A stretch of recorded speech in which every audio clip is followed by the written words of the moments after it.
रोम रोम भाइयों। લે જીતર માથું નથી ઉતરું ના ના લે બોલ બે દીધા તો તું માથું પકડીને બેઠી છો કાલે કહેતી હતી ને આજે તો ચુંદડી બાંધીને માથું પકડીને બેઠી છો બહુ દુખે खाओ माँ का લે બોલ એક કામ કરું ડોક્ટર ને ફોન કરી દઉં પછી આપણે બે દવાખાને જાય ઓકે आप भी ठीक करके देता हूँ હાલો ડોક્ટર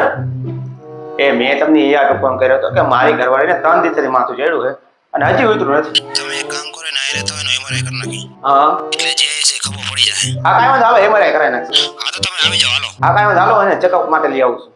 યા આ ઊભી થા ને જા તું તૈયાર થા જા ડોક્ટર એમ કીધું રિપોર્ટ કરો પછી આપણે રિપોર્ટ કરાવતા આવે જા કેવો રિપોર્ટ હવે ડોક્ટરે કીધું કે એમઆરઆઈ જેવો રિપોર્ટ કરવાનો તું જલ્દી તૈયાર થઈ જા એમઆરઆઈ કરાવવાનો ખર્ચો વધારે થતો હશે ને કા એમઆરઆઈ કરવાનો કાક 7-8 હજાર રૂપિયાનો ખર્ચો તો થતો હશે હો. અને દવાઈ લેવી જોઈએ ને તો દવા તો લેવી પડે એમ નામ થોડું સારું થાય ઓહો આમે 12-13 હજારનો ખર્ચો તો પાકો ને ડોક્ટરે ચેકઅપ કરવાનો ફી લે હે ને કા ના ના એ તો મારા માસીનો છોકરો એ થોડો ફી લે હવે એ કાંઈ નવરા બેઠા હે તપાસ કરવાની ફી તો લે જ ને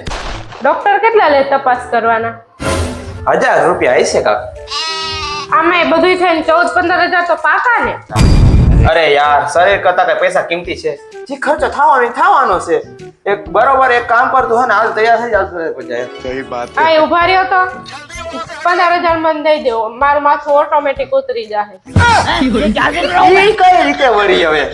ઈ એવી રીતના કે મારી બેનપણીએ હે ને કાલે ઇમિટેશન માંથી ડાયમંડ નો સેટ મંગાવ્યો 14,000 નો ઈ જ્યાંથી એને ફોટો મોકલો હે ને ત્યારનું મને માથું દુખે એ 15,000 મને દઈ દો ને એટલે હું મંગાવી લઉં ને સેટ એટલે મારું માથું ઓટોમેટિક ઉતરી જાય